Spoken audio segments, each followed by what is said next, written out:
Hello दोस्तों, स्वागत है एक बार फिर आप सभी का आपके अपने YouTube चैनल PS क्लासेस पर। तो दोस्तों, जैसे कि आप लोग जानते हैं कि जो छात्र कक्षा 11 में अलीगढ़ मुस्लिम यूनिवर्सिटी में एडमिशन लेना चाहते हैं, अर्थात AMU में एडमिशन लेना चाहते हैं, तो हम उन छात्रों की प्रवेश परीक्षा की तैयारी के लिए द कॉन्सेप्टम वाली बुक का सोल्यूशन करा रहे हैं। तो जैसा कि आप लोग जानते हैं और आपके सीनियर्स ने भी आपको बताया होगा कि अगर आपको अलीगढ़ मुस्लिम यूनिवर्सिटी की स्पेशल तैयारी करनी है तो द कॉन्सेप्टम वाली बुक का पढ़ना बहुत ही ज़रूरी है स्टूडेंट। तो जैसे कि आप लोगों ने इस टाइम देखा, इससे पिछले वीडियो लेक्चर तक हमने इस किताब के पहले अध्याय को कवर कर लिया था जिसका नाम था संख्या पद्धति, और उसको समाप्त करने के बाद हम आ गए थे दूसरे लेसन में जिसका नाम था बहुपद अर्थात पोलोनोमियल।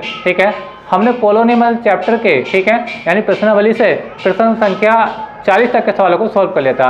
यानी इससे पिछले वीडियो लेक्चर में मैंने बहुपद वाले चैप्टर से 40 सवालों को सॉल्व कर दिया था। तो आज के इस वीडियो लेक्चर में मैं इससे आगे के सवालों को सॉल्व करूंगा। तो स्टूडेंट, यदि आप भी कक्षा 11 में AMU में एडमिशन लेना चाहते हैं और आप चाहते हैं कि आपकी तैयारी अच्छे से हो ताकि आपका नंबर पहली बार में सिलेक्शन हो जाए आप लोगों का, तो आज ही आप हमारे चैनल PS क्लास को सब्सक्राइब कर लीजिए, क्योंकि मैं A to Z syllabus AMU का अपने इस चैनल पर पहले मैं मैथमेटिक्स का पोर्शन कराऊंगा, इसके बाद साइंस कराऊंगा, उसके बाद मैं आपको जी को कराऊंगा, फिर आपको इंडस्ट्रियल में कराऊंगा स्टूडेंट। तो सारा सब सॉल्यूशन देखने के लिए, सारा सिलेबस पढ़ने के लिए आप लोगों का विशेष रिक्वेस्ट है, प्लीज़ हमारे चैनल को सब्सक्राइब कर लीजिए स्टूडेंट। और बेल आइकन का बटन जरूर दबाएं ताकि मेरी जैसे ही वीडियो आए और आप लोगों के लिए नोटिफिकेशन एकदम ही तुरंत प्राप्त हो जाए स्टूडेंट। तो चलिए शुरू करते हैं आज के लेक्चर को। तो स्टूडेंट देखिए, क्वेश्चन नंबर 41 41 बहुपद दिया है। देखिए कहा गया था बहुपद रेखा 3x² - 3x + 1 के मूलों का योगफल पूछा है। देखिए मैंने कुछ क्वेश्चनों को समय बचाने के लिए स्क्रीन पर लिख रखा है ताकि कम समय में ज़्यादा से ज़्यादा मैं सवाल अटेंड कर सकूँ स्टूडेंट। तो देखिए अभी मैं फिलहाल इस चीज़ को रख रहा हूँ और देखिए मैं आपको सोल्यूशन करके दिखा रहा हूँ।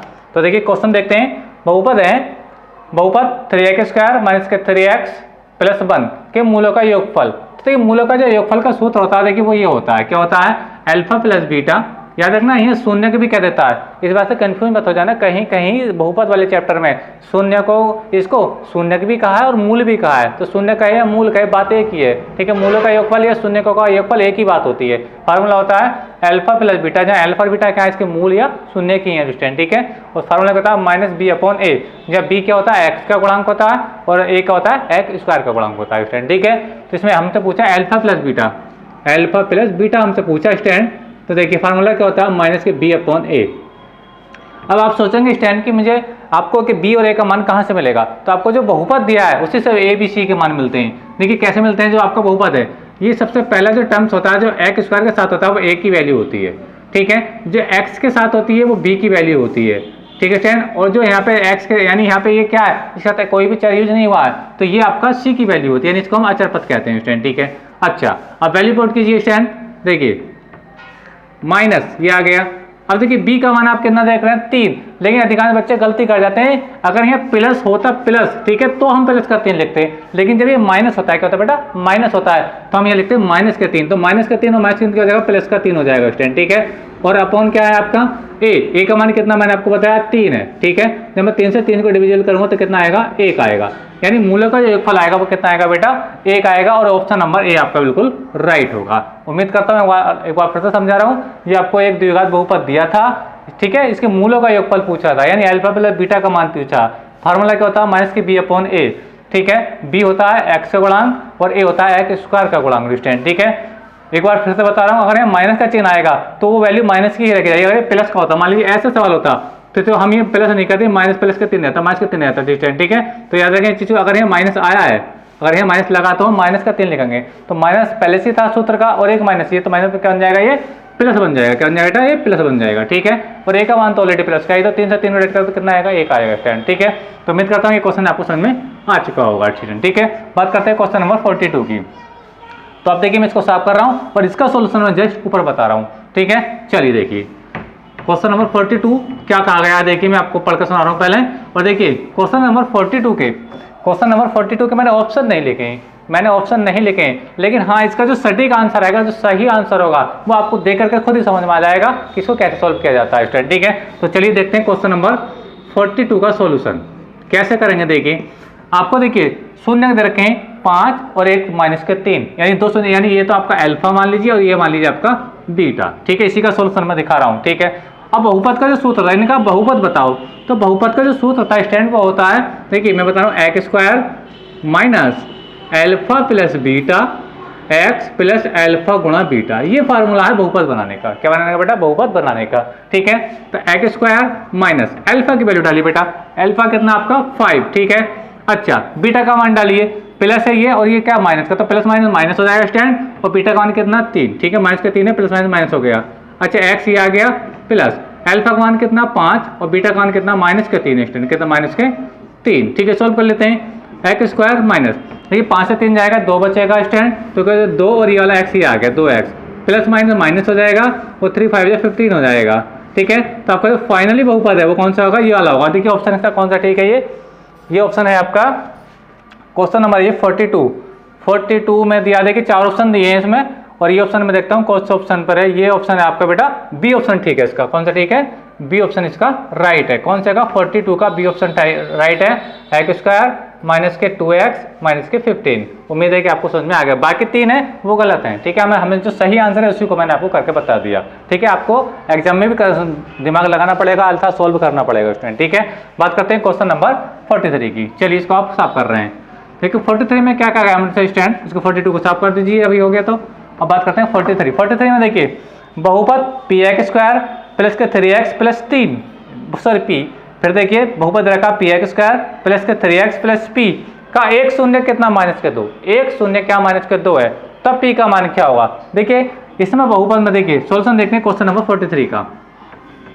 देखिए बहुपद आपको दिया स्टैंड पी एक्स सॉरी मान लीजिए ये रखा आपको पी एक्स स्क्वायर और फिर दिया आपका बेटा 3x और फिर आपका दिया ये p। ठीक है, अब क्या एक शून्य दे रखा है, शून्य कितना दे रखा है, शून्य दे रखा है इसका एक अल्फा कह दो या बीटा कह दो। ठीक है, यानी शून्य का आपको दे रखा है, एक शून्य दिया है माइनस के 2 दिया है। अब देखिए शून्य का मीनिंग क्या होता है, मैं आपको काफी बार बता चुका हूँ। शून्य होता है क्या? शून्य चर की ऐसी वैल्यू होती है, चर का ऐसा मान होता है जिसके लिए उस बहुपद का मान क्या होता है? शून्य होता है। यानी शून्य किसी बहुपद का किसी बहुपद में जो चर होता है, चर का ऐसा मान होता है, अगर मैं उस चर की जगह डालूं उस मान को तो पूरे बहुपद का मान क्या हो जाएगा? शून्य हो जाएगा। यानी कहा मैं कहना ये चाह रहा हूँ स्टैंड कि ये जो माइनस का 2 है इस बहुपद का शून्य है, तो इसमें जो चर यूज हुआ, चर क्या चर है? एक्स। क्या है बेटा? पी को मत समझना, पी का तो उसने वैल्यू पूछी है, चर क्या इसके अंदर एक्स है। ठीक है, बात समझ में आ रही है? तो ये जहाँ जहाँ पे x है मैं कितना लिखूँ? माइनस के 2 लिखूंगा। माइनस के 2 लिखने के बाद जब इसको सोल्व करूँगा तो मुझे p की कोई ना कोई प्रॉपर वैल्यू मिलेगी। और ये देखिए आप सोल्व करके दिखा रहा हूँ। देखिए तो देखिए जहाँ पे x आ रहा है इसको क्या लिख दो? माइनस के 2 लिख दीजिए। तो p इंटू ये एक्स स्क्वायर तो माइनस के 2 का स्क्वायर हो जाएगा प्लस 3 इंटू एक्स आ गया, फिर से माइनस के 2 आएगा। ठीक है, और प्लस का p बेटा ये हो जाएगा। ठीक है, मुझे वैल्यू निकालनी है तो मैं आगे 0 मान सकता हूँ। वैल्यू अगर निकालते हैं एक्स की या किसी भी वेरिएबल की, ठीक है, तो हमें 0 है मान सकते हैं। ठीक है, तो ये जाएगा 4 इंटू ये 2 का स्क्वायर कितना, सॉरी माफ कीजिएगा p और 2 दूनी कितना जाएगा? 4 माइनस माइनस प्लस बन जाएगा। ये आपको समझ में आता होगा। प्लस माइनस माइनस 2 तिया 6 प्लस का p बराबर कितना जाएगा बेटा?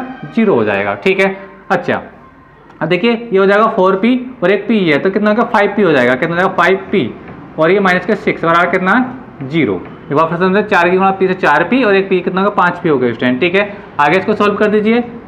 तो देखिए ये हो जाएगा 5p, ये माइनस का के क्या हो जाएगा? प्लस का 6 हो जाएगा। ठीक है, अब p की वैल्यू पूछेंगे तो p बराबर हो जाएगा आपका 6/5, यानी जो 5 है इसके साथ क्या जाएगा? बटे में पहुंच जाएगा। तो p की जो एग्जैक्ट वैल्यू है वो क्या है? क्या 6/5 आ रही है। क्वेश्चन नंबर कौन सा था? ये 43 था। देखिए ऑप्शन बता रहा हूँ कौन सा है। ऑप्शन में देखिए 6/5, 6/5 पहला ही ऑप्शन है। वेरी गुड, ये इसका पहला ही ऑप्शन ठीक है, यानी 43 का पहला ऑप्शन ठीक है। 6/5 कैसे आया मैंने आपको सोल्व करके दिखा दिया। देखिए स्टूडेंट, अगर वीडियो आपको अच्छा लग रहा है तो प्लीज़ वीडियो को भी लाइक कर दीजिए और शेयर कर दीजिए अपने दोस्तों में जो अलीगढ़ की तैयारी करना चाहते हैं स्टूडेंट। ठीक है, एएमयू मेडिसिन लेना चाहते हैं। बात करते हैं नेक्स्ट क्वेश्चन की। इसी प्रकार से स्टूडेंट पूरे सिलेबस को इसी तरीके से कर देंगे, बिल्कुल टेंशन मत लो। बात करते हैं 44 क्वेश्चन की। ये मेरा आपके पसंद में आ गया होगा। चलिए इस सवाल में क्या कुछ नहीं है, जो एक शून्य दिया था वो एक्स की हमने वैल्यू डाल दी और वैल्यू डाली तो इसका मान पी का मान निकल के आ गया। ठीक है, चलिए बात करते हैं क्वेश्चन नंबर 44 की। ठीक है, हमें देखिए इसका सोल्यूशन हो चुका है तो इसको यहाँ से मैं रब किए देता हूँ। ठीक है, बात करते हैं क्वेश्चन नंबर 44 की। सोल्यूशन देखेंगे 44 का भी। क्या है देखिए, बहुपद 3x प्लस, अच्छा देखिए सॉल्यूशन कर दीजिए, बहुत आसान सवाल है। बहुपद है आपका 3x प्लस 4 का क्या शून्य बताना है, क्या बताना है शून्य। तो शून्य बताने के लिए मुझे x की वैल्यू बतानी है, क्या बतानी है, x की वैल्यू बतानी है। और जब मैं x की वैल्यू निकालूंगा स्टैंड, तो मैं क्या करूंगा, इस बहुपद के कल में 0 मान लूंगा, क्या मान लूंगा 0। यानी कहने का मतलब ये है, शून्य के लिए हम करते क्या है, शून्य के लिए बात को समझे मेरी, कैसे मान निकालेंगे शून्य के लिए 3x, यानी जो बहुपद आपको इधर रखा है, ये इधर रखा है 3x प्लस के 4 बराबर क्या हो जाएगा 0 हो जाएगा। ठीक है, मुझे x की वैल्यू निकालनी है, तो ये हो जाएगा, ये माइनस के 4 हो जाएगा, और x बराबर कितना हो जाएगा बेटा, माइनस के 4 बटा 3 हो जाएगा, यानी माइनस के 4/3। इसका बिल्कुल राइट आंसर होगा। देखते हैं कौन से ऑप्शन पर है। क्वेश्चन नंबर है 44 का है आपका 4/3, माइनस के 4/3 है सॉरी, तो ये इसका बी ऑप्शन राइट है, बिल्कुल बी ऑप्शन राइट है बेटा, इसका बी ऑप्शन, यानी 44 का बी ऑप्शन राइट है। कितना, माइनस के 4/3 स्टैंड। ठीक है, उम्मीद करता हूँ कि आपको समझ में आ गया होगा स्टैंड। ठीक है, बस किया कुछ नहीं है, मैंने 0 मान लिया इसके इक्वल में, क्योंकि जब मुझे शून्य निकालना होता तो ये मुझे करना पड़ता है। ठीक है, तो प्लस का 4 था, माइनस के 4 हो गया, और ये 3 इसके 4 में आ गया, तो माइनस के 4/3 हो गया, और ये आपका बी ऑप्शन पर है स्टैंड। ठीक है, चलिए बात करते हैं अगले सवाल की। आप कर रहे हैं, देखिए इसको, अगला सवाल क्या देखिए समझिए। क्वेश्चन नंबर है आपका 45, क्वेश्चन नंबर 45 में देखिए क्या है, समझाने का सवाल थोड़ा सा। एक द्विघात बहुपद का आलेख होता है। देखिए आलेख की बात में आपने, जब मैंने बेसिक पढ़ाया था, जब मैंने बहुपद चैप्टर स्टार्ट भी नहीं किया था, तो उसका बेसिक डाला था, तब मैंने ये चीज़ें समझाई थी कि द्विघात बहुपद का आलेख कैसा होता है, उसको कैसे ड्रॉ किया जाता है। ठीक है, तो जिन लोगों ने मेरा वो वीडियो नहीं देखा है बहुपद का बेसिक वाला, फुल बेसिक वाला, उसको जरूर देख लें। उसको देखने बाद ऐसे सवालों को करने में आपको कहीं भी कोई प्रॉब्लम नहीं आएगी। फिर भी मैं बताने का प्रयास करता हूँ। देखिए ये आपका एक्स अक्ष है, और मान लीजिए ये आपका वाई अक्ष है। ठीक है, इसने क्या कहा है, द्विघात बहुपद, क्या कहा बेटा, द्विघात बहुपद, यानी द्विघात बहुपद का आलेख, आलेख यानी वक्र, हमें एक ऐसा वक्र खींचना है जो एक्स अक्ष को 2 पॉइंट पर क्या करे, इंटरसेक्ट करे, अर्थात इसको काटता हो। यानी द्विघात बहुपद का मतलब क्या होता है कि जो ग्राफ एक्स अक्ष को 2 पॉइंट पर क्या करे, काटना चाहिए इसको। ठीक है, अच्छा ऑप्शन में बताऊंगा, पहले बात को समझो, फीलिंग क्या है। देखिए तो देखिए इसका जो ग्राफ हो सकता है, कुछ ऐसा हो सकता है, कुछ ऐसा हो सकता है। देखिए एक एक्स अक्ष है, तो 1 पॉइंट पर तो यहाँ पर काटा, 1-2 पॉइंट पर यहाँ काटा। जब 2 पॉइंटों पर काटता है तभी हम द्विघात बहुपद का आलेख कह सकते हैं। अगर 1 पर काटता तो हम रैखिक बहुपद का आलेख कहते हैं। इन्हें 2 के लिए बात की द्विघात बहुपद, तो 2 जगह काटना चाहिए। और इस प्रकार का जो ग्राफ होता है बेटा, वो हमेशा याद रखना, हमेशा याद रखना इस चीज़ को। जब आप 10th या 12th में जाएंगे, यानी BSc तक भी जब जाएंगे, तो याद रखना कि द्विघात बहुपद का जो ग्राफ होता है वो हमेशा और हमेशा क्या होता है, परवलय होता है। क्या होता है, परवलय, यानी ये जो ग्राफ कहलाता है आपका परवलय कहलाता है। इस बात को याद रखना बेटा, बहुत इंपॉर्टेंट बात है। द्विघात बहुपद का जो ग्राफ होता है हमेशा क्या होता है, परवलय होता है, यानी इसका जो है डी ऑप्शन बिल्कुल राइट है। क्वेश्चन नंबर 45 का, ठीक है, डी ऑप्शन बिल्कुल राइट है। कौन, द्विघात बहुपद का जो वक्र होता है या आलेख होता है वो कैसा, हमेशा याद रखना, वो परवलय होता है। कैसा होता है, परवलय होता है। ठीक है, बात समझ में आ गई। चलिए बात करते हैं नेक्स्ट क्वेश्चन। क्वेश्चन नंबर है, अब देखिए मुझे ये क्वेश्चन तो पूरे हो चुके हैं, मुझे आगे लिखने पड़ेंगे क्वेश्चन। तो देखिए क्वेश्चन नंबर 46 को देखते हैं, क्या है 46। देखिए क्वेश्चन नंबर 46 में क्या कहा गया हमसे। 46 में ये एक बहुपद रखा हमको, x² प्लस के 7x प्लस 12, ठीक है, के शून्य है अल्फा और बीटा। ठीक है, तो मुझे बताना है, इसने अल्फा प्लस बीटा का मान पूछा, अल्फा प्लस बीटा का मान क्या होगा। तो वेरी गुड, देखिए फार्मूला जानते हैं, अल्फा प्लस बीटा का मान क्या हो सकता है, क्या होता है, माइनस के बी अपन अप्लाई कर दो फार्मूला, इस पर हटा दीजिए, वैल्यू निकाल देते हैं सीधी सीधी, क्या होता है, माइनस बी अपॉन ए होता है। अब बी और ए कहाँ है, देखो ए जो होता है वो x² का गुणांक होता है, कुछ नहीं है तो हम 1 मान लेते हैं समझने के लिए, और b क्या होता है, वो होता है x का गुणांक, तो यानी 7 आएगा, और c क्या है आपका अचरपद होता है, यानी 12। तो यहाँ पर तो c की तो आवश्यकता पड़ती नहीं है फार्मूले में, तो रख दीजिए माइनस b का मान डाल दीजिए, b का मान कितना 7। ठीक है, अगर ये माइनस का 7 होता है, ये माइनस का साइन होता तो ये प्लस का 7 हो जाता है, इस बात को याद रखना स्टूडेंट। ठीक है, अब a का मान कितना 1, अगर आप भाग लगाओगे इसको तो ये माइनस का 7 ही आएगा, और ये इसका 46 का ये ए ऑप्शन ठीक है, यानी ये जो 46वां सवाल है क्वेश्चन नंबर 46, इसका ये ए ऑप्शन है। कौन सा ऑप्शन है बेटा, ए ऑप्शन बिल्कुल राइट है, यानी ए पे आपका माइनस के 7 और है, बी पे प्लस के 7 है वो गलत है, सी पे 12 वो भी गलत है, और डी पे माइनस 12 वो भी गलत है। ठीक है, तो इसका सही आंसर क्या, माइनस के 7 स्टूडेंट। ठीक है, बात करते हैं क्वेश्चन नंबर 47 की। क्या है 47, समझें। देखिए क्या है, शून्य घात वाले बहुपद कहलाते हैं, शून्य घात वाले बहुपद कहलाते हैं। देखिए मैंने कहा, देखिए इन्होंने कहा शून्य घात वाले बहुपद, शून्य घात वाले बहुपद। देखिए किस टाइप के हो सकते हैं मैं बता रहा हूँ। देखिए जैसे 3x और ये पावर 0, ये क्या हो सकता है 4x पावर 0 प्लस 2 या 3, कुछ भी लिखो बहरहाल। तो ये जो पावर शून्य होती है, ठीक है, तो इसने कहा शून्य घात वाले बहुपद, याद रखना जिनकी शून्य घात होती है वो हमेशा शून्य बहुपद कहलाते हैं, कहलाते हैं शून्य बहुपद। और इसका ये बी ऑप्शन ठीक है बेटा, यानी जिनकी घात शून्य होती है, ने कहा शून्य घात वाले बहुपद, यानी घात देखो मैंने आपको बताया चर की घात मैंने शून्य लगा के दिखाई, ठीक है, तो ये कहलाते हैं आपका शून्य बहुपद। क्या कहलाते हैं बेटा? शून्य बहुपद। और ये आपका जो ऑप्शन ठीक है बेटा, इसमें आपका बी ऑप्शन बिल्कुल राइट है, ठीक है। यानी जब घात शून्य होती है तो उसको बोलते हैं हम शून्य बहुपद, जब घात 1 होती है तो उसको बोलते हैं हम रैखिक बहुपद, जब घात 2 होती है चर की तो हम बोलते हैं इसको द्विघात बहुपद। उम्मीद है कि आपको समझ में आ रही है। अब यहाँ बात करते देखिए, देखिए एक्स की पावर बड़ी कितनी है, ये 2 पावर है, ये 1 पावर है। एक पावर को हालांकि आप जानते हैं कि लिखते नहीं है, लेकिन पावर 2 बड़ी है ना, तो ये बहुपद की घात कहलाएगा। तो ये द्विघात बहुपद है, इसकी घात शून्य तो शून्य घात बहुपद है। बात समझ में आ रही है यार? घात 1 होती यानी क्वेश्चन आपसे ऐसा होता 4x प्लस के 1, तो घात पूछे तो घात कितनी इसकी 1 है। बात समझ में आ रही है? तो फिलहाल बात करते हैं 47 की, इसमें कहा शून्य घात वाले बहुपद कहलाते हैं शून्य बहुपद, ठीक है। आई होप के समझ में आ गया होगा। बात करते हैं क्वेश्चन नंबर 48 की। चलिए बात करते हैं क्वेश्चन नंबर 48 क्या है। देखिए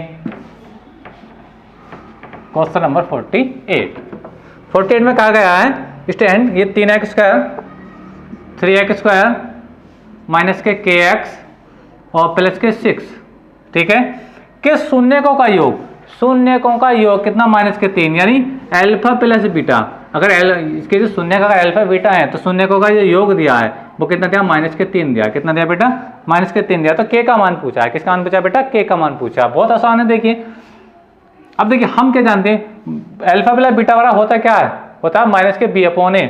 चलिए मैं लगा देता हूँ। देखिए अल्फा प्लस बीटा की जगह लिख दीजिए क्या, माइनस के बी अपॉन ए, माइनस के बी अपॉन ए, ठीक है। और ये इसकी वैल्यूशन दी है तो मैंने इसको ऐसे उतार दिया, कोई दिक्कत नहीं है इसके अंदर। अब मेरा कि आपको उम्मीद है कि आप समझ में आ रहा होगा, ठीक है। अभी क्या माइनस बी का मान क्या था के, यानी मैंने बताया कि ये ए की वैल्यू है और ये जो के है ये बी की वैल्यू है और ये जो सी है ये आपका अचर पद है स्टैंड, ठीक है। सी की वैल्यू 6 है ना, तो बी की वैल्यू क्या माइनस के, तो माइनस के है तो माइनस माइनस का प्लस और के हो जाएगा, प्लस का के हो जाएगा। और ये ए है, ए की वैल्यू कितनी बेटा 3 है, ठीक है, बराबर कितना आपका 3 माइनस का, ठीक है। अब क्या गुणा कर दो कोई दिक्कत नहीं है, क्या हो जाएगा ये के बराबर हो जाएगा, प्लस का साइन लगाने की आवश्यकता नहीं है, तो के बराबर कितना हो जाएगा स्टैंड, ये आपका 3 तिया 9 हो जाएगा माइनस का, कितना हो जाएगा बेटा माइनस का 9। यानी ऑप्शन देखते हैं इसका, ऑप्शन चेक कर लेते हैं, ऑप्शन चेक करते हैं इसका, तो माइनस में सी ऑप्शन है बिल्कुल, वेरी गुड। यानी कि जो क्वेश्चन अपना क्वेश्चन नंबर 48 है इसका सी ऑप्शन बिल्कुल राइट है स्टैंड, यानी इसका ऑप्शन बिल्कुल सी ऑप्शन ठीक है, माइनस के 9, ठीक है स्टैंड। अब देखिए स्टैंड आज के इस वीडियो लेक्चर में हम यहीं तक के सवालों को रोकेंगे, क्योंकि इसमें टोटल जो सवाल है स्टैंड वो 55 यानी 55 सवाल हैं, ठीक है। अब बाकी 7 सवाल रह गए, हम इसको नेक्स्ट वीडियो में लेंगे ताकि वीडियो ज़्यादा लेंथी ना हो जाए। और उम्मीद करता हूँ कि वीडियो यहाँ तक आपको समझ में आया होगा स्टैंड, ठीक है। तो स्टैंड अगर वीडियो आपको अच्छा लगा तो प्लीज़ कमेंट करके बताइए कि चैनल वीडियो आपको कैसा लगा। और आप भी, मैं एक बार बार कह रहा हूँ कि आप भी अलीगढ़ मुस्लिम यूनिवर्सिटी अर्थात AMU की अच्छी तैयारी करना चाहते हैं, सारा सिलेबस A to Z देखना चाहते हैं, तो हमारे चैनल को जरूर सब्सक्राइब कीजिए और बेल आइकन का बटन जरूर दबाइए स्टैंड, ठीक है। तो मिलेंगे अगले वीडियो में, तब तक के लिए धन्यवाद।